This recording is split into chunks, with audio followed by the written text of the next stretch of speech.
Good morning, my little stars of Sri Gokulam Public School. Welcome once again to yet another exciting and fantastic English class. So, we were discussing about the autobiography of APJ Abdul Kalam. The name of the lesson is My Childhood. So, let us quickly move into the next section where he is discussing about his parents and the experiences with his teacher. So, let's get started. Every child is born with some inherited characteristics into a specific socio-economic and emotional environment and trained in certain ways by figures of authority. So in the last live class we had discussed that every child is born with two type of qualities, that is the inborn qualities and the trained qualities. We also discussed that what inborn qualities are, like the ability to love is an inborn quality that every child has, whereas qualities of discipline is something which you are trained to get. So, as Abdul Kalam says, every child is trained by the society to develop some qualities in him which has a great impact in the life of this child and enables him to be a successful person in future. Of course, these figures of authorities include your parents and your teachers. So, APJ Abdul Kalam has already told us how his parents have influenced him and what kind of qualities he had learned from his parents. His teachers also had similar kind of impact on the upbringing of APJ Abdul Kalam. Here in his autobiography, he is narrating few experiences that he had which had made him realize the values in life and the importance of these values in his future life. So the first incident that he is narrating is an experience that he had when he was in 5th standard. As he was studying in Rameshwaram Elementary School, once a new teacher had joined their school and had come to their class. Now in their classroom, APJ Abdul Kalam was seated in the front row with his best friend Ramananda Shastri. We already discussed that Ramananda Shastri is a Brahmin and he had grown up into being the high priest of the Rameshwaram temple. So here APJ Abdul Kalam was seated with his best friend Ramananda Shastri, and as like all other Brahmins children, he was also having the sacred thread around his chest. So seeing that a Muslim and a Hindu boy is sitting together, there was a kind of uneasiness in the teacher. The teacher discriminated between the religion in the children and as per the social ranking. Now the social ranking is not decided by any authority but a very false kind of system created by the society. So here it was told that all the minority group children, okay, that is the Muslim children, the Christian children and the lower caste Hindu children, they were supposed to be placed at the last row of the classroom, and the higher caste people, that is basically the Brahmins, they were supposed to sit in the front row. So that was kind of a system that was prevalent during that time.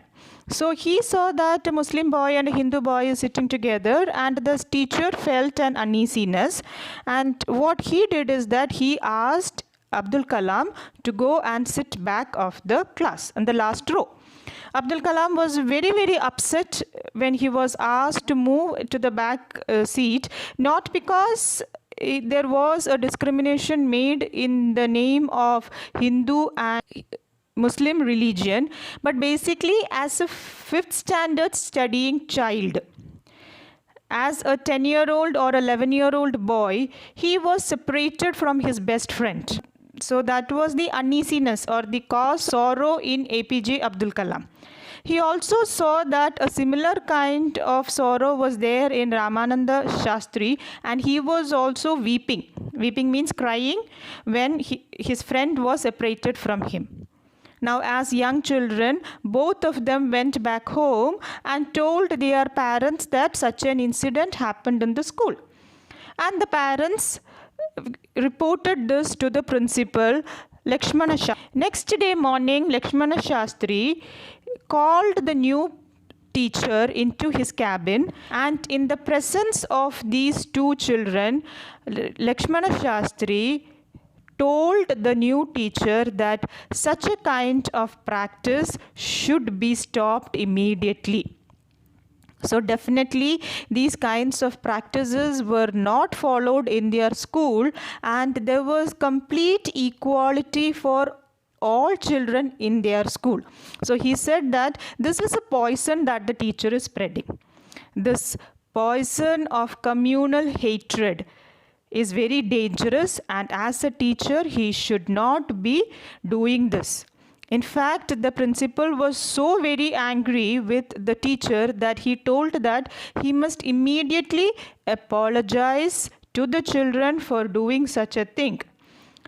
Or if he has got a difference of opinion, the teacher can resign and leave the school. So he was very, very strict with his decision. So this made APJ Abdul Kalam realize the importance of communal unity, how the teachers are supposed to behave, and what is right and wrong. As a child, Abdul Kalam was able to understand. Abdul Kalam also goes on to say that the teacher also realized the mistake that he had done, and not only did the teacher apologize, but henceforth the teacher never talked about these kinds of religious discrimination or communal differences ever in that school again. So as a principal, Lakshmana Shastri was not only able to make the children understand the importance of equality, but also make the teacher understand the importance of equality. So this experience had a great impact on Abdul Kalam's life. Now another incident that he is narrating is about his science teacher. Again, he is also a Brahmin. His name is Shiva Subramanya Iyer. He says that Shiva Subramanya Iyer, even though he was an Orthodox Brahmin, his wife was very conservative. Conservative means she was not broad-minded, and she was following very strictly the rules and regulations of the Hindu culture, customs and traditions. So she did not like to deviate from whatever she has been taught by her elders. And she did not believe in this communal unity and all other kinds of things. So she followed this caste system very, very strictly. She used to follow it. But Shiva Subramanya Iyer did not believe in all these kinds of rituals and these kinds of practices. Of course, he believed in religion, but not in these kinds of practices which discriminated man from man. And he always propagated, or he always talked about breaking the barriers and creating unity among different sections of the society. So one day he told APJ Abdul Kalam to come to his house to have dinner. So the child came to the teacher's house, but seeing a Muslim boy in their house. So in Brahmin's house, the Muslims are not supposed to enter Brahmin's house. That was the practice during that time. So here the boy has entered their house, and he is now sitting in the kitchen waiting to be served dinner. Now this created a lot of disturbance for Shiva Subramanya Iyer's wife, and she was very stubborn, and she said, "No, I will not serve a Muslim boy. This is against my belief, and if I serve him, there will be impurity in my house. The gods are going to curse me." So these kinds of false ideas she was having in her mind, and she believed in that. So she refused to serve Abdul Kalam food. Now the teacher did not fight with his wife, nor did he show any anger to his wife. What he did is that he silently went inside, took the cooked food and served the child himself. And he also served food for himself, and both of them sat together and ate the dinner. But APJ Abdul Kalam, he noticed that the teacher's wife was very unhappy with the whole situation. Now, before leaving the house, the teacher asked Abdul Kalam to come the following weekend also to their house for dinner. Now the child understood that the science teacher's wife is not happy with the situation. So being a matured and an understanding boy, he said, "No, sir." He kindly refused and he said, "No, sir, I'm not coming." Now, Shiva Subramania Iyer, what did he tell Abdul Kalam? He said that whenever the system needs to be changed, you have to face challenges. So that was the kind of advice given to Abdul Kalam. He said that as a child, as a youth, it is your responsibility to find out what is the wrong within the system that you are living in and make changes for progress. So whatever is there in the system, every time, in every generation, the society is going through a lot of changes. And when changes come, there are good changes and bad changes. So as sensible, intellectual youth of the society, what is our responsibility? Our responsibility is to question what is wrong and be ready to change it. We should have that courage within us to change what is wrong within the system. It is not that we blindly follow it. We see that government is imposing something wrong. We should question it and ask why this kind of system is being followed. Why can't we do it in this way? So this is our responsibility as citizens to question what is wrong in the system and make necessary changes for it. So he said, be ready. Now when you are going to make changes, definitely there is going to be opposition. Definitely some people are going to support you. A lot of people are going to oppose you. We should stand strong and fight for what is right and make changes in the society. This is what we should do as responsible citizens and responsible human beings. It is not that if whatever is being told to us, we should blindly follow it and go ahead with it. That is not right.